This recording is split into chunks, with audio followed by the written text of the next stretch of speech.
Programang ito ay rated SPG, striktong patnubay at gabay ng magulang ang kailangan. Mayroon ngang kliyente ang Red Phoenix at halagang 100 million ang kukunin nitong produkto.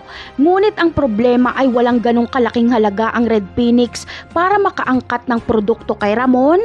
Kaya makikipagkita sila kay Ramon at manghihiram muna sila ng droga dito.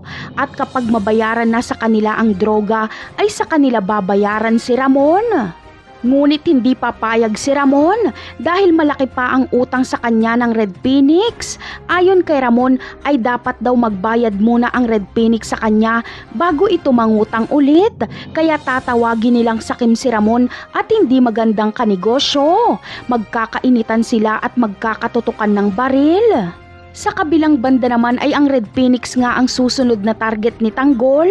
Ayon kay Tanggol ay kilala niya daw ang Red Phoenix dahil ito ang dahilan kaya siya nakulong. Kaya magiging magaan ang loob ni Tanggol sa pagtanggap sa kanyang trabaho dahil alam niyang mga salot at masasamang tao ang kanyang papaslangin. Ngunit sino kaya ang nag-utos para paslangin ang Red Phoenix? Posible kayang si Ramon ito? Dahil wala na siyang tiwala sa Red Phoenix at kailangan nilang mawala dahil baka ikanta pa siya nito sa mga otoridad na buhay pa siya? Ano kaya ang magiging reaksyon ni Ramon kapag malaman niyang si Tanggol ang uubos sa Red Phoenix? Yan ang aabangan natin sa mga susunod na episode ng Batang Quiapo. Paalam!